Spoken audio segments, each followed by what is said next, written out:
Today, on episode 83 of Rail Talk, we discussed the Florida decoupling bill passing through a House committee, the HISA statistics that show fatalities down, especially compared to non-HISA tracks, and we react to the first sale, the first 2-year-old sale of the year. I'm Joe Bianca. I'm an ownership advisor at West Point Thoroughbreds, and it's my favorite time of year, John. We're recording this on Tuesday. The tournament officially starts tonight. The March Madness proper starts on Thursday. And, you know, I was kind of lukewarm on Mike Rapoli. I could go either way on him. But now that he's brought St. John's basketball back to prominence and the Garden is rocking again, Mike, you're always welcome on this show. Jonathan Green, general manager of DJ Stable. And Joe, the more things change, the more they stay the same.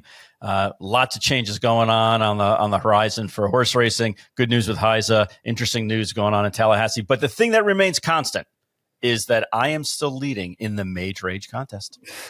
2 weeks, he saved that up, and he wasted no time. Start the show. The opinions expressed on Rail Talk are those of hosts Joe Bianca and Jon Green and do not reflect those of anybody we work with or work for.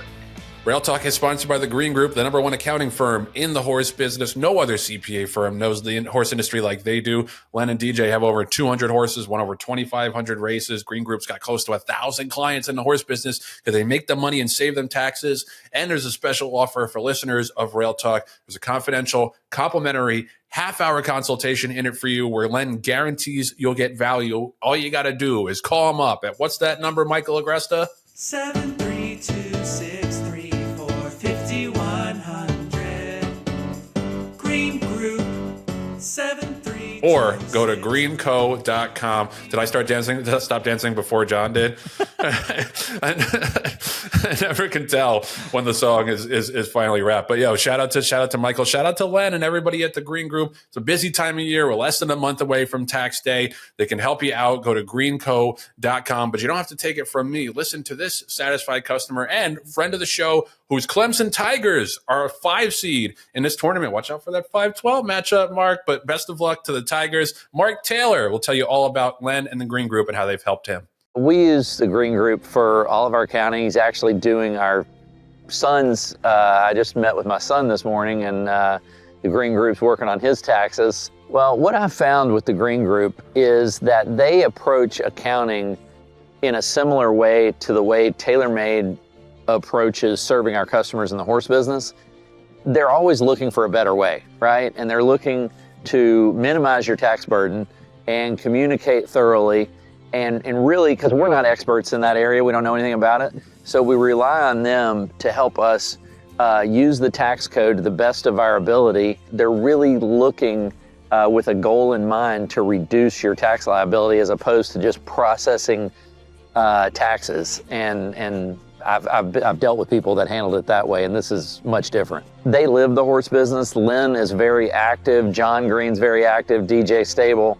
It's, and when you're in a business, then you naturally can help your clients better than you can if you're just some accountant that's parked somewhere in the middle of America and you've never owned a thoroughbred horse before. You know, you just really can't understand all the nuances to it. So it's just a completely different experience. You're dealing with a group of people who really understand the business you're in, and they're able to help you better as a result. Thank you, Mark. And thank you, Len and the Green Group. Can't wait to see Len down potentially, hopefully, at the Arkansas Derby next Saturday. Go to greenco.com or call them up at 732-634-5100. Take advantage of that complimentary consultation. I know a lot of Rail Talk listeners have done it. Make sure you don't get left behind. All right, so we touched on this a little bit when HISA released their 2024 fatality data, racing fatality data, where the number at the HISA tracks, under the tracks under HISA's purview were 0.9 per 1,000 starts, which was a landmark number, benchmark that we've been looking at for a long time and trying to reach for a long time to go under 1 per 1,000 starts. So that was huge. But now we have a little bit more context for those numbers because the numbers from the non-HISA tracks were also released, and the numbers are almost double the HISA tracks, 1.76, because these numbers are reported to the equine injury database. The overall fatality rate for all tracks in America for 2024 was 1.11 per 1,000 starts. North American tracks, I should say. So that's a pretty stark difference, 0.9 to 1.76 at the non-HISA tracks. Going just for reference, for 2023, it was 1.23 at the HISA tracks and 1.63 at the non-HISA tracks. So that gulf has widened to now where, at least in terms of fatalities, the non-HISA tracks are about half as safe as the HISA tracks, which is a market difference. And I think, is pretty telling, even if it's only 1 year of data, 2 years of data. Like, these numbers are going in opposite directions. They also released their training related deaths report, which was 181 at the HISA racetracks for 2024, which equated to 0.5 per 1,000 workouts. Now, it's very hard to gain context from this because this is the first time that this data has ever been reported. It's not like the equine injury database for racing where we have the numbers going back to 2009 and we can draw some major conclusions. So I don't know. I can't really say if 0.5 is high or low. It seems a little bit high just for workouts, just not for race speed or the vagaries and all of the action inside of a race. I can't tell whether that's high or low, but I just love that we have this data and that we can actually try to do something about it. And I don't know, man, like, especially in California, like the changes that they've made to their dirt tracks in particular to make them some of the safest in the country. I've shouted out HISA, I've shouted out the Horsemen. I got to shout out the track supers and all the people that have worked on these racetracks, because that's a huge job. That's an ever evolving job that kind of is done in the shadows, and people only notice it if things go wrong. Then it's like, oh my God, what's wrong with the racetrack? So I think I got to shout out a lot of the people like Glenn Kozak, Mick Peterson. All these people have put in a ton of work to make dirt racing in particular safer, and the numbers are just overwhelmingly positive to me, John. Well, I think, Joe, when you're looking at the numbers, you have to look at it holistically. What are the HISA, directed racetracks doing? They're trending in the proper direction. And how is it in comparison to non-HISA tracks? And again, really trending in the right direction compared to the ones that aren't under HISA's purview, as you mentioned. So when people ask, is whether it's HISA or just the fact that we have unified rules now in place, is that having a positive effect on our industry? There's no question. Undoubtedly it is. And I think that's super important because it gives confidence to the horsemen. It gives confidence to people who are buying horses. Hopefully it gives confidence to people who are betting on horses as well, that they know that the horses that are out there have passed a number of eyeballs and professional reviews before they actually get into the gate. And it's not just, the responsibility of a jockey to be able to say, oh, well, this horse doesn't really feel right, knowing that he probably will never ride for that outfit again if he scratches a horse, even if he feels that the horse isn't sound. So we got all of those issues out of the way by having a set of rules that have been implemented, and the results are there. And I know it's only, people can say, well, the period of time is small. Well, it's been a year. It's not like it was a month or a quarter even, where you would say, is there really enough substance in the numbers to be excited about it? But Joe, one of the stats that you didn't mention that I think bears discussion, that was actually in the press release, says that the rate of 0.9%, so less than 1% of in the equine injury database, is a 35% decrease from the same rate that was reported in 2021, which was, again, prior to HISA's launch. But when you think about it and you say we had an improvement in anything in racing, an improvement of 35%, that is freaking significant. That is really sit up and take notice about, all the things that are going on. And I've also had people say to me, Joe, are the rules really the sole reason why? And I'm glad you brought up, no, it's everyone in concert working together to try to make this safer. And people think that if there's an all-weather track, okay, like Turfway or Woodbine or any of the Tapeta surfaces, well, it's plug and play. You set it up and you never have to work at it again. That is not true. They are constantly monitoring and changing and adding sand and taking and scraping things off for things that are like, weather related, like rain or wind or humidity. Or temperature. I mean, there's a lot of tweaking that goes on, not twerking, Joe, a lot of tweaking that goes on with these racetracks. Even though you would think, okay, they're plug and play. And once we set up the Tapeta, we never have to worry about it again. And it's really true when, in the Florida tracks, like I see it a lot when I talk to our friends over at OBS. And it's amazing to me the change in the surface from 8 in the morning until 4 in the afternoon on a regular day, on just a sunny day. So kudos to everyone involved for making our tracks and giving our horses and the athlete and therefore the athletes a chance to compete on the safest surfaces under the safest conditions possible. Yeah, well, and I think especially Bill Finley made this point in his weekend review, but the dirt tracks in particular, there's 1.18 fatalities per 1,000 starts on the dirt in 2024, which was really close to the synthetic number, which is 1.02. Those numbers used to be way further apart. Just for context, 10 years earlier, the number for synthetic tracks was 1.2. Number for dirt surfaces was 2.02. Wow. So that's a huge difference in the safety of dirt racing, and that's why this is what I wanted. Like I when synthetics came and you had the revolution where Keeneland was replaced with synthetic, Hollywood Park, Santa Anita, all these tracks, they ripped up the dirt and put in the synthetic, and it was kind of as a disaster for handle and handicapping perspectives, and also just the fact that it was such an evener of ability that the Bob Effer had the famous quote where it made good horses look average and average horses look good. That was true. Yeah. That was 100% true. Just go look at some of those awful bluegrass winners.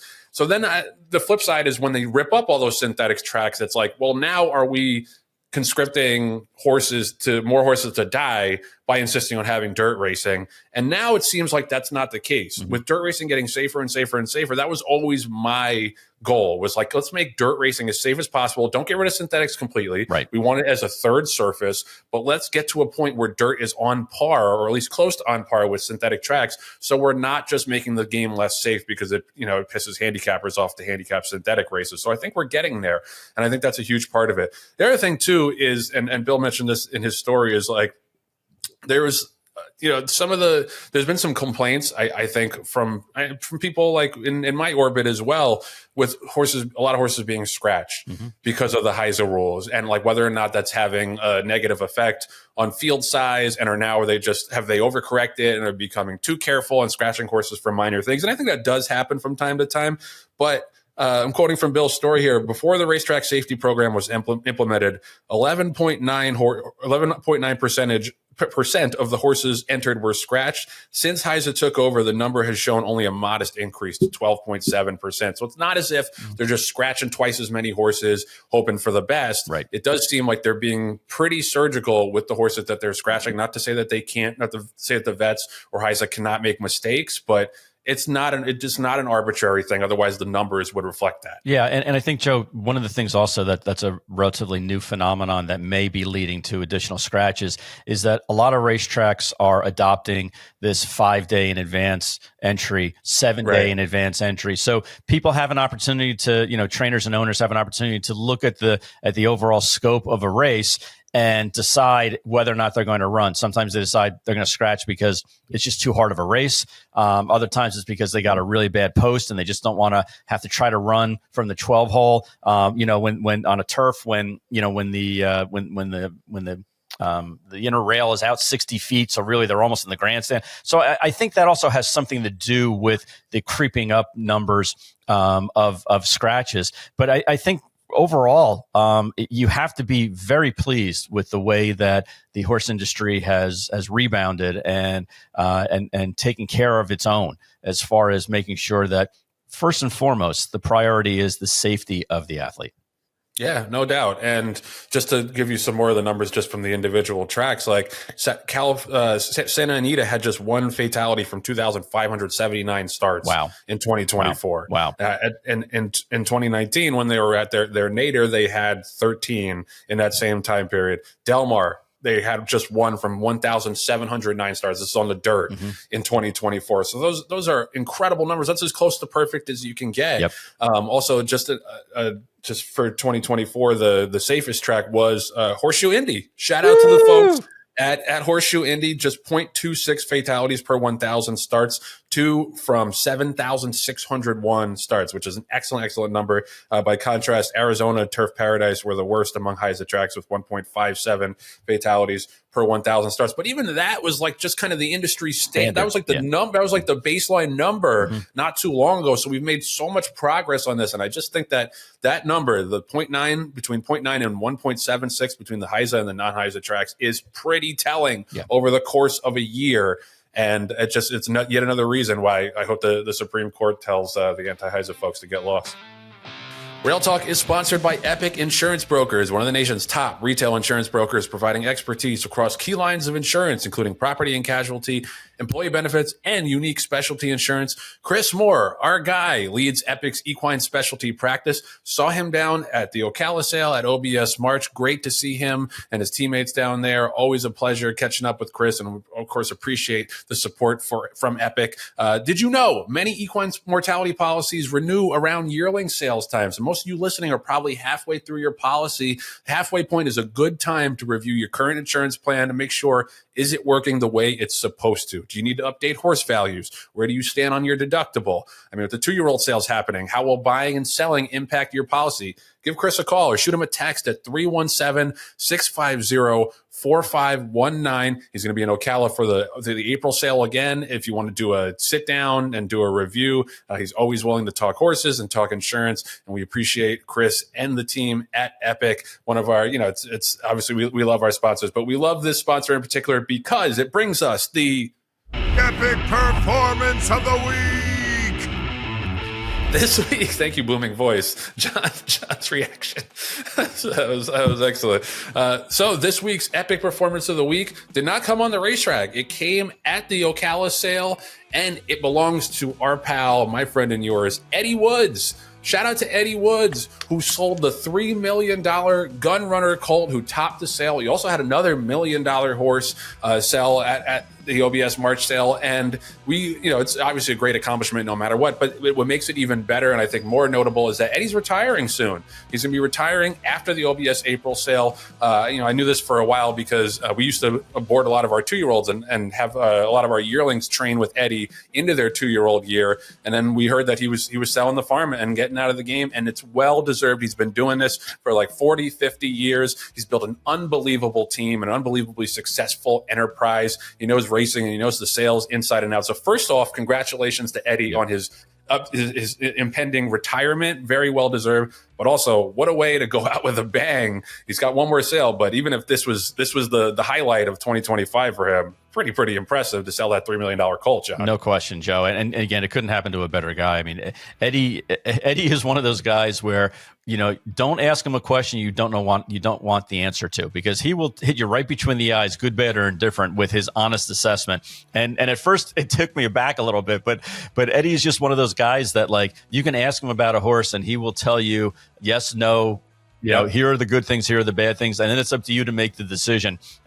One of my best Eddie Woods stories was right pre-COVID. I was down at the sale, and we had been looking at this horse. It was a Malibu Moon filly, and afterwards we didn't bid on it.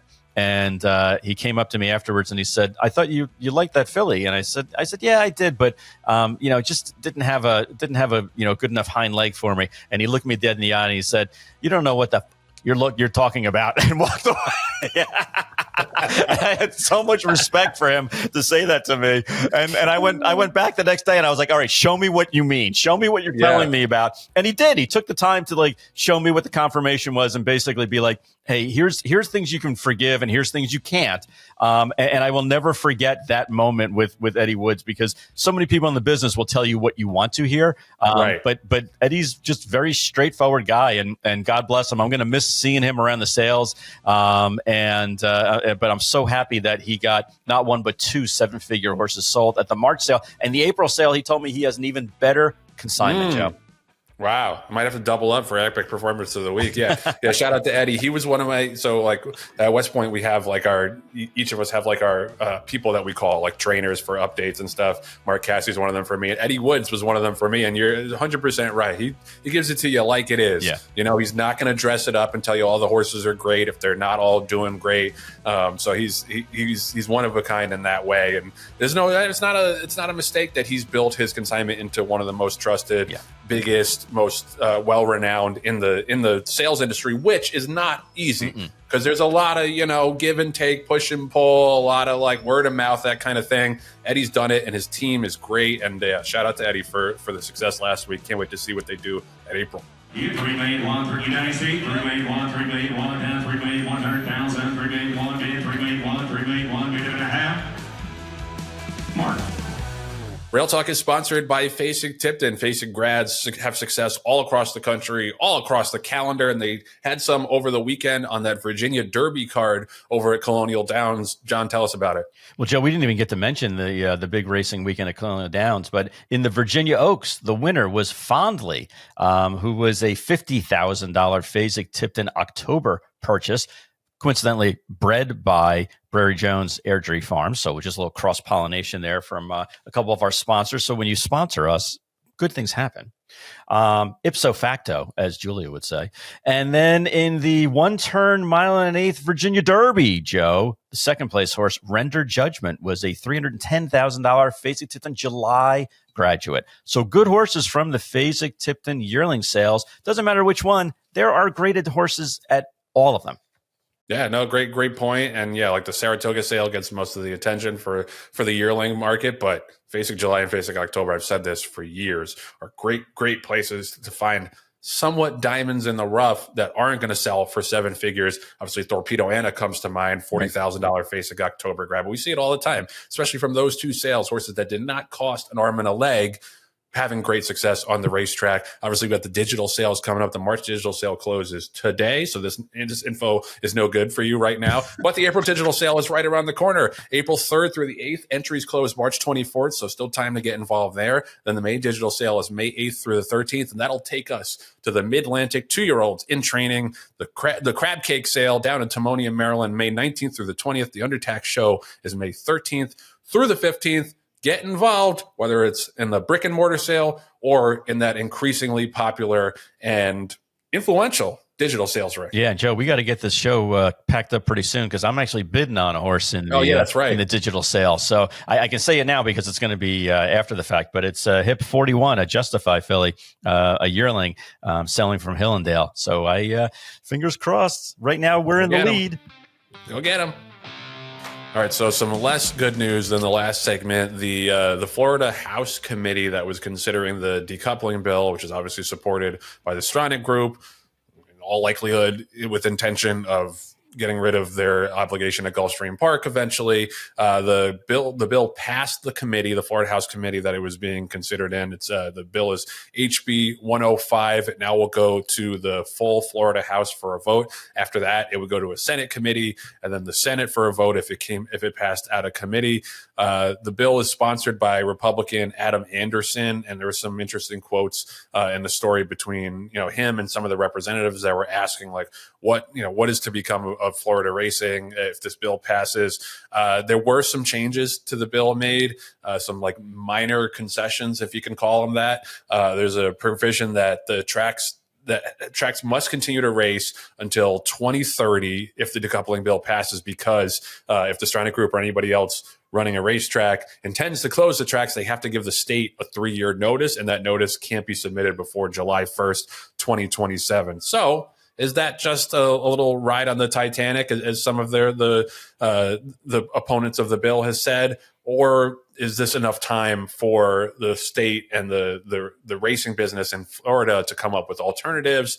I don't know. I leave this to John mostly because he and the TRI have organized around this and done a good job, battling it. But obviously, there's still more work to be done. John, where are we at? Where do we go from here? Well, Joe, yesterday's vote wasn't a shock. Okay, we knew from speaking to the insiders and our lobbyists and the people in the know that if everyone voted according to their party lines, that this would be the effect. What was surprising were a couple of things. And again, you can go onto the Florida House website and actually listen to the entire hearing. And I think it's worth doing so because there were 20 or so speakers that were against decoupling, ranging from Hall of Fame trainer Mark Cassie to Tommy Ventura, who runs OBS, to veterinarians, to horsemen, to breeders, to kids who are third generation, fourth generation horse people that want the industry to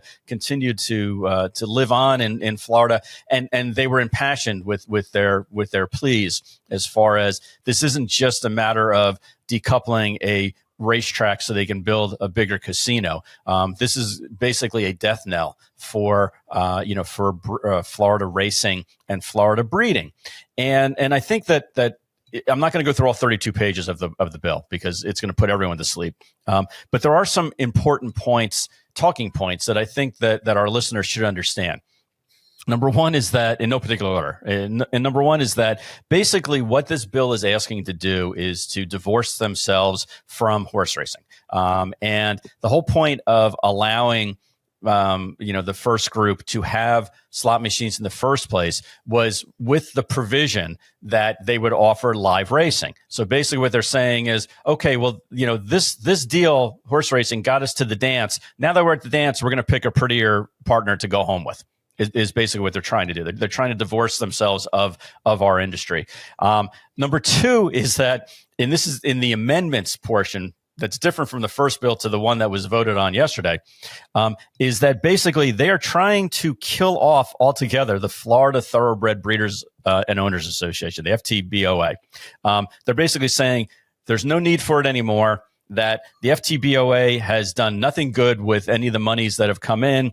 So not only do we want to eliminate this private entity, the Florida Thoroughbred Breeders and Owners Association, we want to have Congress allow us to take their money that's been unused and use it for whatever reasons we want to.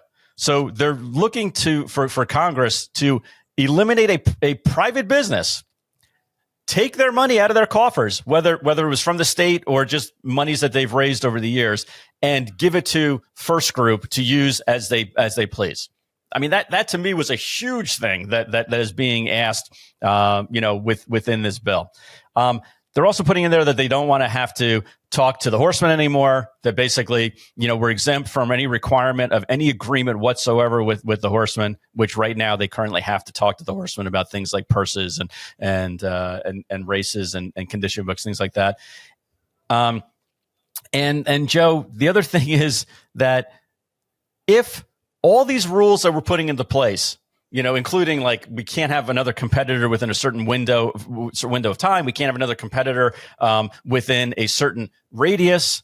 We can't have another competitor, with unless they have two different track service. I mean, all these asinine, exclusions in there. But if for some reason we missed, screwing everybody, or didn't ask for something that we can't see coming down the pike, we can, this is on line 252, we may adopt quote unquote emergency rules, which basically allow us to say, okay, we can do whatever the hell we want. So it's like, on so many levels, they're trying to railroad, and basically made it known that they don't want to race. The writer of the bill, who really is first, I mean, for all intents and purposes, the writer of the bill also put in there that, well, we're giving you a carrot because we're going to say that we need to, if we don't want to race anymore, we have to give you notice by July of 27, and that we can't cancel racing until July of 2030, Well, Joe and Jenna Antonucci and the trainer who won the Belmont a couple years ago with Arcangelo was very impassionate with her speaking. And David O'Farrell, who's a third generation general manager of Ocala Stud, both individually said, that's great that you want to put that in here, but it's killing the breeding industry because it takes 3 years from the time you sign a contract until the time that horse, that foal is going to race in Florida. It takes a 3-year investment. So if you're saying to us, we're only going to guarantee that we're going to be racing for 5 more years, well, then who in their right mind is going to invest to have Florida breds?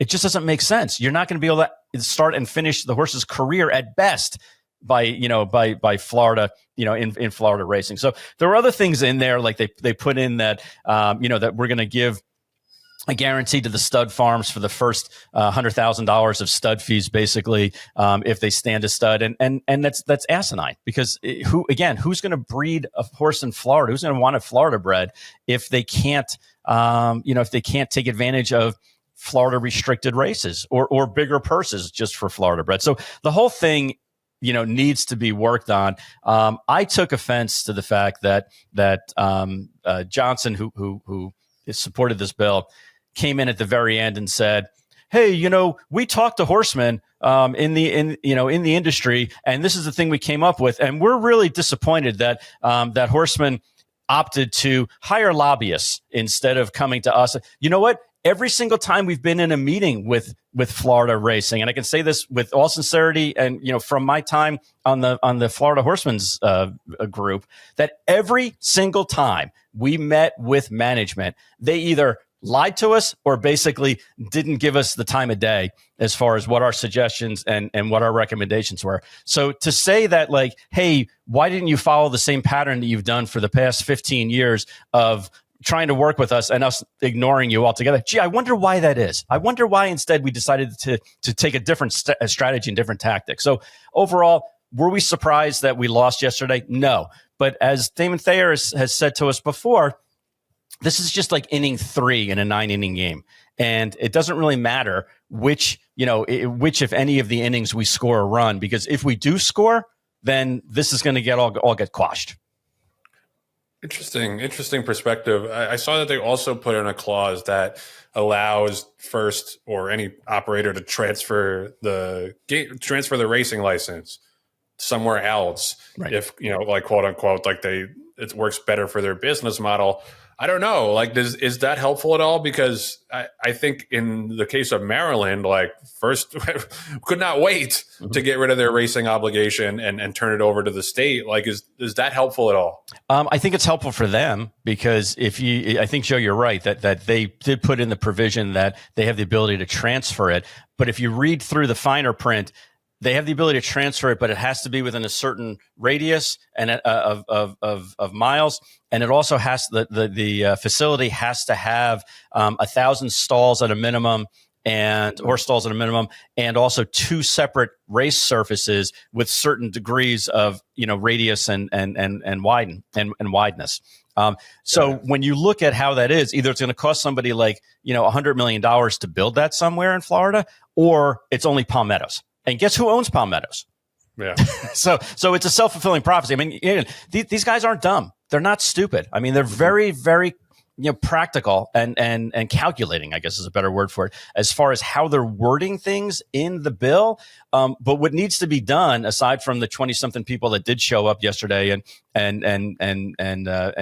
spoke against decoupling, is that people need to continue to rally together. And that's been one of the huge takeaways and positives that I've seen, Joe, is that, when we called on horsemen in Florida, whether it was owners, trainers, breeders, they came in, they pledged support and money. When we then expanded our net and talked to some of the stallion farms in Kentucky, some of the consigners in Kentucky, some of the breeders in Kentucky, we got an overwhelming sense of interest, people participating, not only with their skill sets and their relationships, but also by making contributions. So I think that's going to need to be the norm, is that we continue to come together and fight against this, because it has ripple effects, not just in Florida, but all throughout the industry. And I think that's been the thing that everyone in the industry has sat up and take notice, is that this isn't the first time that First has gone through this process. I mean, they basically, for all intents and purposes, shit-canned Maryland racing. They're doing the same in Santa Anita, and now Florida is just next on their agenda as far as how to make it better for them. So, again, I would recommend for our listeners at home to at least look at the thoroughbredracinginitiative.com website. Look at it, look at the people who are on it, look at the people who have devoted time and energies to it. And if you want to be a part of it, you can email any of us. If you want to make a contribution, you can certainly have the ability to do that on the thoroughbredracinginitiative.com. But the main thing is just reach out to us and find out how you can support the fight for decoupling, because if we can push this down the road a couple more weeks, then it gets killed off until next year. And then we have a whole year to plan. And that's really what's next. What's the plan B for all this? And we have a bunch of plan Bs that we're currently vetting out. But boy, would it be nice to have even more people throw their interests and their thoughts in the ring, because unlike First, we want to hear from everybody.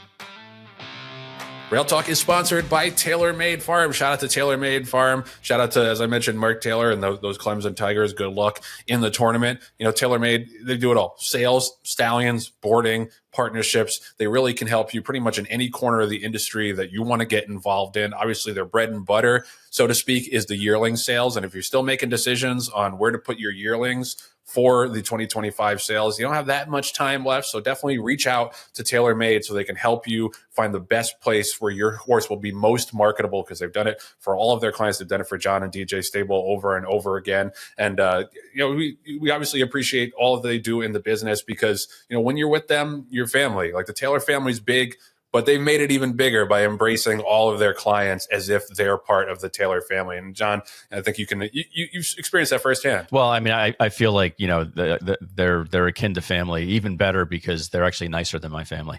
But the most important thing, Joe, is right now, like for the next 4 or 5 weeks, is when the Taylor Group are going to be on the road, and they're going to be going to farms to look at yearlings and give the owners an opportunity and the idea of not only which sale to sell it in, but also kind of give them a game plan of how to best manage that horse until they come to Kentucky or Fasig-Tipton, Saratoga to be sold as a yearling. But the next couple of weeks is when you want to reach out to TaylorMade and say, hey, come to my farm and take a look at my 5 or 6 or 2 or 18 homebreds, because I'm trying to decide where the best place is for me to sell these horses, where I can maximize my opportunity and get the highest ROI.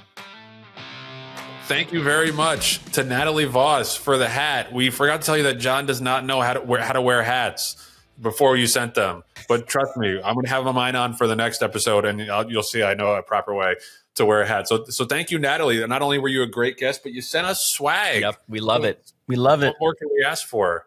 And then if you want you send like a dog swag thing or something, like a sweater or something. She has a Rail Talk shirt, by the way, for the audio listeners. Juno is here right now. But yeah, any kind of dog swag or apparel, we'll take that too for the mascot of the show.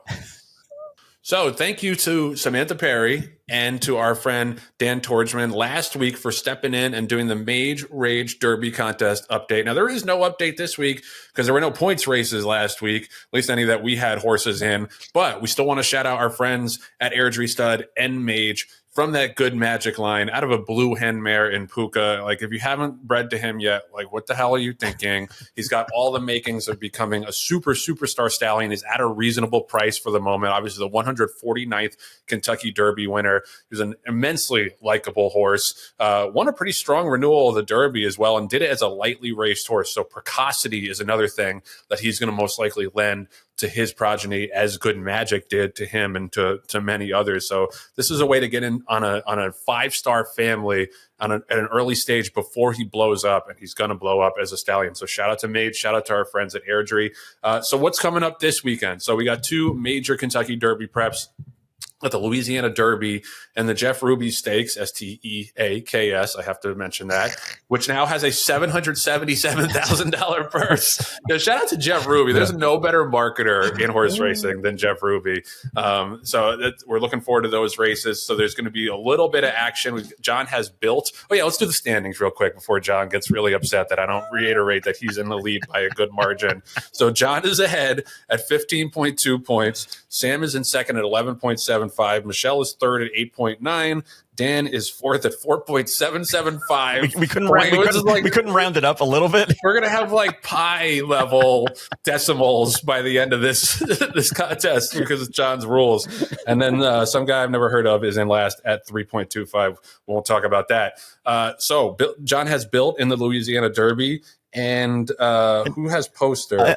John has poster. Oh, John has poster too. Oh no, and the Jeff Ruby Stakes. God damn. That's unfortunate.